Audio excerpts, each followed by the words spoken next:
I am Ferdinand Marcos, and I am the President of the Republic of the Philippines. I stand today on behalf of 110 million Filipinos. Hello people and hello universe, it's me again. Shout out sa inyo mga kababayan, especially the Marcos Lilis and supporters. Hello mga beswa, kumusta po kayo? At anyway guys, mayroon tayong upload video sa update tungkol dito sa sinabi ni Secretary Gadon na talaga naman nakisimpatya no sa loobin ni First Lady Lisa Marcos, at yun naman ay may katotohanan no. Well, sadyang mabait lang talaga si Pangulong Marcos Jr., hindi talaga pala away no. Tama naman yun. At lalong iniintriga si First Lady Lisa Marcos dahil nabanggit niya si Leni Robredo.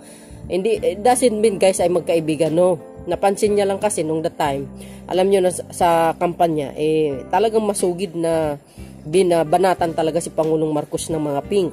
Sobra no. Kaya sabi ko nga sa inyo, dalawa po ang mga bumabati ko sa Pangulo. Tatlo yan, tatlong color yan. Verde no. Pero talaga sa ngayon, ang nanggugulo talaga ay yung mga kaalyado ni Duterte, ni Digong. Siyempre pinangunahan niya siyempre ang dilaw at ang pink. Noong that time kasi na binabatikos ng mga pink si Pangulong Marcos Jr., siyempre magkalaban sa eleksyon. Nako, grabe, ang babastos din naman talaga nila. Pero never ko naman kasi nakita na sinabi na bangag, no? Sabi ko sa inyo, mas malala itong mga DDS, no? Lalo pinangunahan ni Digong. Kaya, sana man lang, no? Kung may dilakadaysa si Sara Duterte, dapat sa kanya mag-resign na lang. Kaysa magpipretending sana parang sibuyas, di ba? Hindi maganda yun mga kababayan. Tama nga yung sinabi ni Atty. Gadon, no? Sana pag-aralan ni Sara Duterte kung anong posisyon niya, no? Ano ba? Tama yun kasi mga kababayan, dapat siya ang kahalili ng Pangulo. Kasi Vice President siya Ang ganda ng yung umpisang samahan nila. Pero alam po nating ang una talagang kumalas, nakasira sa unity mo, walang iba kundi ang itong side ni Duterte, no? Si Sara Duterte. Siyang sumira talaga. Alam po natin hindi palaway si Pangulong Marcos Jr. Saan ba inaaway ni PBBM ang Duterte? Kailan? Mayroon ba?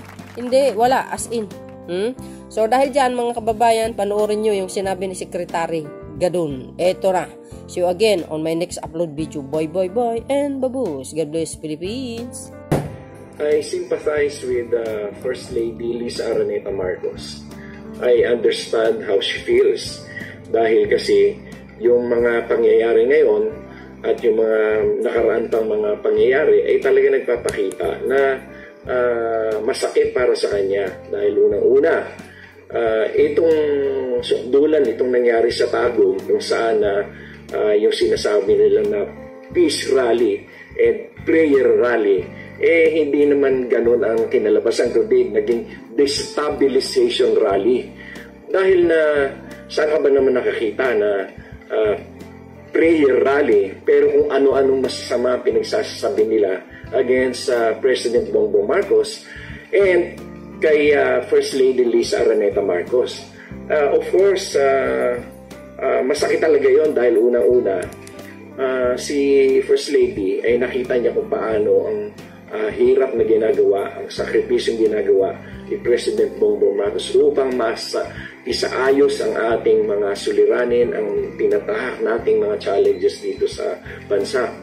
And still, merong mga tao na supposed to be ay kasama niya na at nagko-cooperate sa kanila and tinatahak yung parehong direksyon ng gobyerno, taliwas naman ang ginagawa. Siguro, I would suggest na si Vice President Inday Sara, na kaibigan din natin at kasama ko sa campaign, re-examine niya yung kanyang posisyon sapagkat the Vice President should be one with the President in facing the challenges of our country. At dapat yan ay samahan niya ang Presidente, hindi taliwas sa pagpapakita ng suporta. Talagang yung yung nangyari, marami pa mga instances na nakita natin na si VP Inday Sara ay nadadala doon sa mga nasa paligid niya na siguro ay kung ano-ano mga sinusulsol sa kanya. Kilala ko naman si VP Inday na mahusay naman ang pag-iisip at siguro ay hindi lamang niya nare-re-examine kung ano dapat yung position niya sa mga bagay-bagay na yan. Kaya ako ay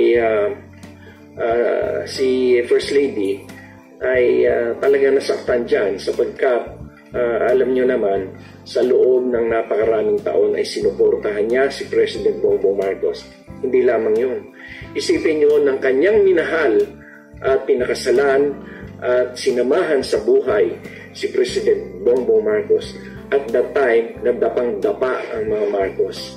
Dapang-dapa, talagang gupong-gupo. Yung panahon na yun ay doon niya sinamahan si President Bongbong Marcos.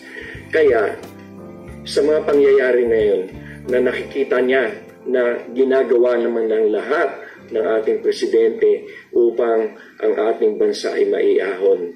At merong tao na dapat ay kasama niya sa pagbabangon ng ating bansa ay yun pa ang nakikita na tumataliwas dahil sa mga pangyayari, mga sulsul, mga kung ano-anong mga plano ng ibang tao na sa paligid niya. Kaya ako ay sympathize with First Lady Lisa Araneta Marcos.